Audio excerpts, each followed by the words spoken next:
So we talked about stories as a whole and how to identify the different pieces and how to identify the messages from the stories. Now we're going to dive into the language itself and talk about figurative language. So what is figurative language? It's the language that uses words or phrases with a meaning that is different from the literal interpretation. So figurative language is used to give the reader a new perspective or view on a phrase, a sentence, etc. Remember, literal just means the exact meaning of the words. So when I say 3, I mean 3. So what then is the purpose of figurative language? Sometimes we as humans just respond better to more creative words. So writers and poets use figurative language to build imagery and give words more power. So similes, metaphors, and other non-literal methods of expressing yourself help make the unfamiliar concepts more familiar. It also allows us to relate more easily to each other as we can more easily compare and explain our differing experiences. So if I'm explaining something that you don't understand, I will likely explain it using figurative language and making comparisons to things that you may already understand or know. Now there are several different types of figurative language, but these are the ones that we're going to focus on. So symbolism, imagery, similes and metaphors, idioms, oxymorons, and my personal favorite, hyperboles. So symbolism is an object that symbolizes or represents something else. So symbolism helps create meaning and emotion in a story. It helps the author say something in a poetic way rather than outrightly saying it. So, for example, if a young girl is scared, she might, or misses her father, she may clutch a teddy bear that her father gave her. Therefore, the teddy bear represents the relationship she has with her father. Here's a more common example that you may know, though. So the United States flag represents or symbolizes a variety of things. So the red represents valor or the blood of fallen soldiers. The white represents purity or innocence. The blue is justice. And then the 50 stars represent the 50 states. And altogether, the 13 stripes represent the 13 colonies. So what then is imagery? So imagery are the words and phrases used to create mental images for the reader. They appeal to the 5 senses. They're description words.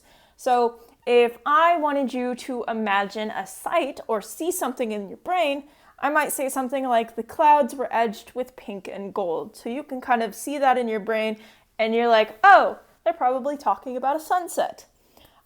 With sound, maybe I want you to understand how loud the concert was. So I'd say the concert was so loud her ears rang for days. And in your head, you can kind of picture or feel what the character may have been feeling. So that's imagery.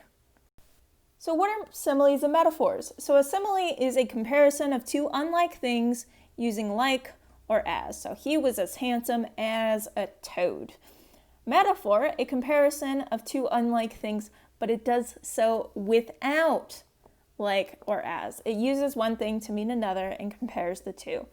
In a metaphor, a situation is compared to a thing, but it is not actually that thing. So I am a roller coaster of emotions. I did not just physically transform into a roller coaster to express my emotions. Similes and metaphors are used to show different ways of describing different scenarios. So if he was as handsome as a toad, that tells you that old boy was probably not that cute. Unless you have strong feelings about toads. No judgment. What then about idioms? So idioms are phrases that mean something different from their literal interpretation. The meaning cannot be understood from the literal meaning of the words. We actually use idioms all of the time.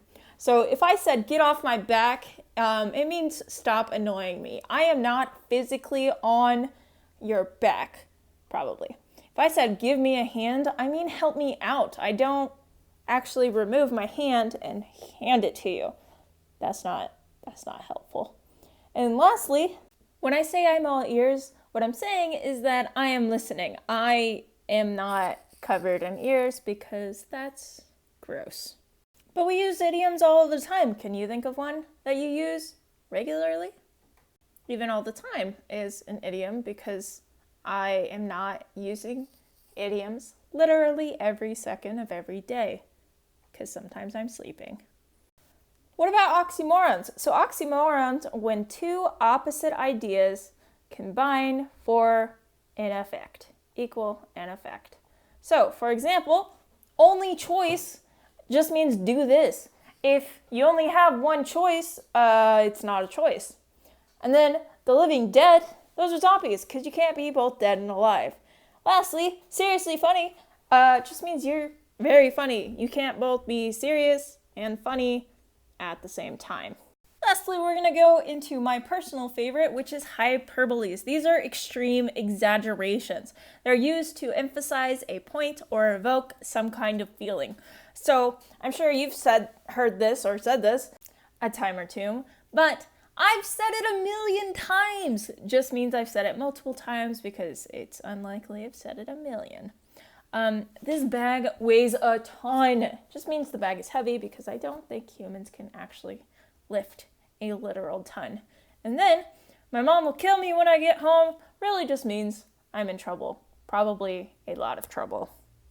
About figurative language as a whole, it's just a creative way to evoke feeling or emphasize a specific point. As we read, I want you to pay attention to how the author is using their language to create some kind of effect, because we do this both in stories, but we also do it out loud all the time too.